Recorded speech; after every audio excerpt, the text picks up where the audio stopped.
Hey guys, you're watching the one and only. My name is AJ, and welcome back to another time lapse.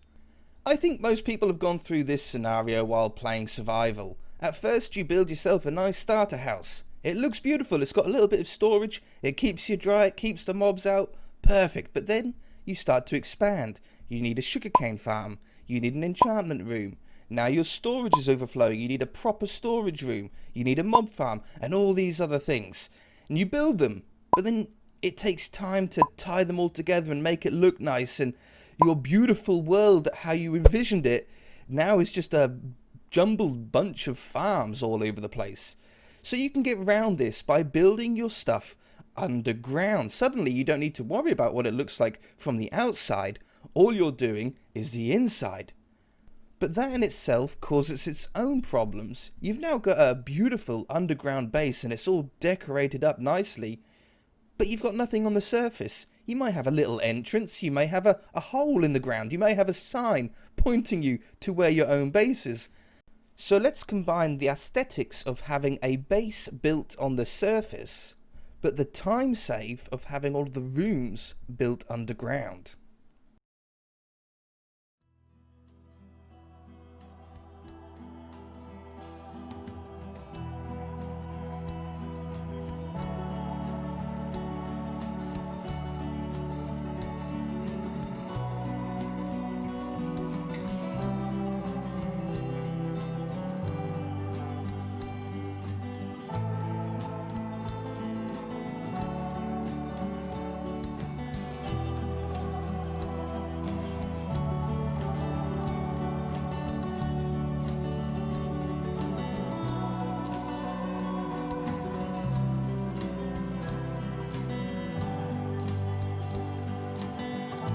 So I'd like to begin by making something clear. This is not a starter base, but I've designed it in a somewhat modular way. You'll see as it progresses that you only need to build sort of a small section of it to get you started, and then as you need to and as your resources build, you can just add on to it and add more to it even further than what I've done.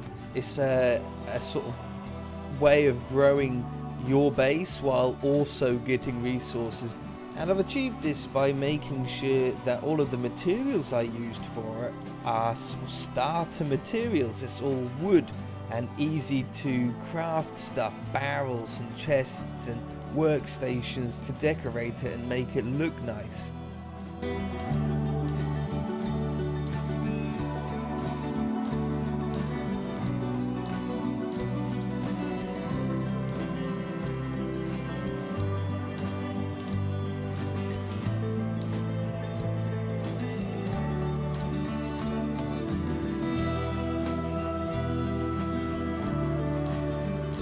So these little doors that I'm putting in place here are basically placeholders for you guys. It's just like a rough location of where you could lead something. You know, those two doors there could be connected to your enchantment room in there. I haven't designed the insides of all the rooms. I'm not building an entire base for you. It's really up to you to design that side of things. I'm just giving you a bit of a blueprint.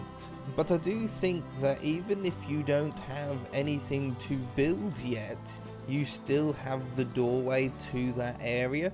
It doesn't even have to go in far. I think I went in 2 blocks and then I used, I think it was black concrete. It was just the sort of darkest block I could find, but you could easily just have black wool in there to begin with, and it would give you the impression that it's a dark tunnel.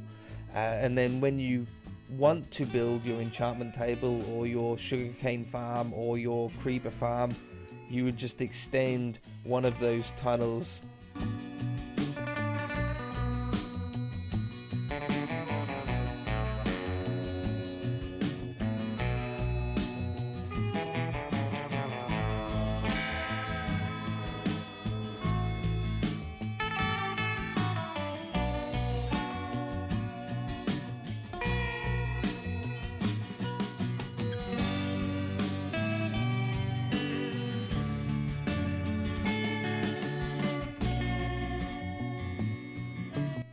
So I'm building one of the cranes here. It's lifting up a load of gold ore at the bottom there that has been mined out. It's a static crane, so this one doesn't move. I do build one on the other side a little later on, which I would imagine would be a 360 one, you know, one that could lift up and turn around and drop off in another location. This one you would collect off probably one of the levels and unload and take it up higher.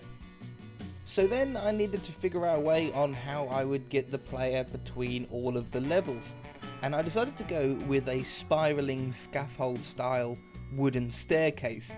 But if you're building this for yourself in survival for your own base, I would recommend switching this out with some sort of bubble elevator. Potentially, they're very cheap to make. You need a little bit of soul sand and some magma blocks, and you can get a two-way elevator going quite quickly. I would keep it in the same sort of design as this potentially to make it all blend in. You wouldn't really be able to see the water going through it.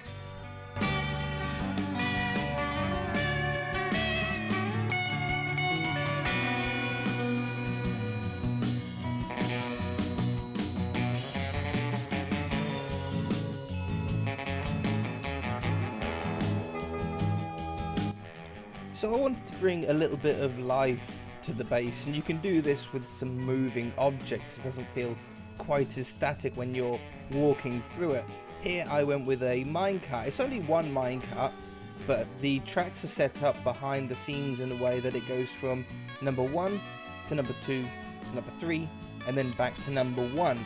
Obviously this is sped up, we're at 20 times speed, so the minecart looks like it's going rather quick, but when you're playing it normally, it just looks like a minecart is gently arriving and then going away again to collect more ore. I don't think the health and safety paperwork would allow somewhere to have minecarts travelling close to the speed of light and have miners working around them.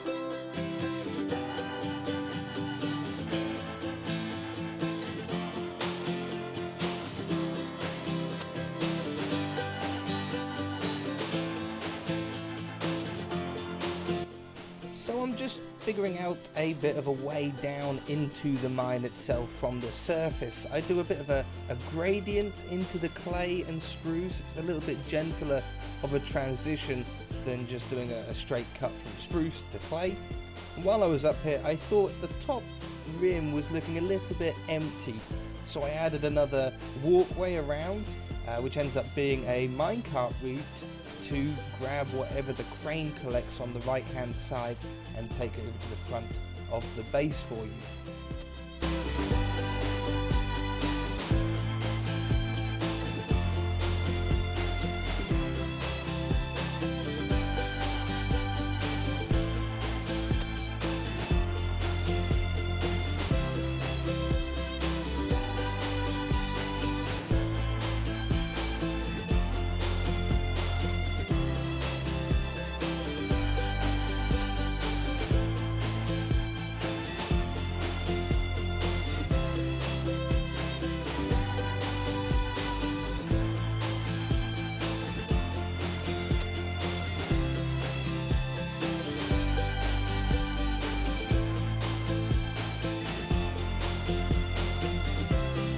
So like I mentioned earlier in the video, the detailing which I'm doing now is really cheap and fast and easy to do.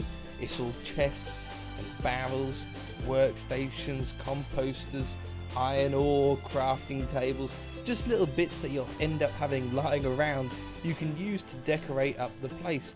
I go a little bit further up here, I add some piles of TNT to help with the mining, and then some piles of other resources. I've got like a big pile of cobblestone which has come from somewhere, there's some iron ore, there's some coal ore, and then I build a couple of shipments, like crates, if you like, ready to be shipped off somewhere. Maybe in a future video we design a train. We make a train that is meant to take all of the stuff from here and out to somewhere else. I think that could be a fun little time lapse. Let me know in the comment section below if you think a train would be a fun one to do.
So that's going to do it for this video, guys. Thanks a lot for watching. In the description below is a world download link if you want to check it out for yourself and have a wander around. Also in the description, I've linked Optifine, the shader pack that I used, and the texture pack that I used if you wanted to completely replicate what you saw today. If you enjoyed the video, hit that like button. I really do appreciate it. If you haven't already, feel free to subscribe, and we shall see you in the next video. Bye!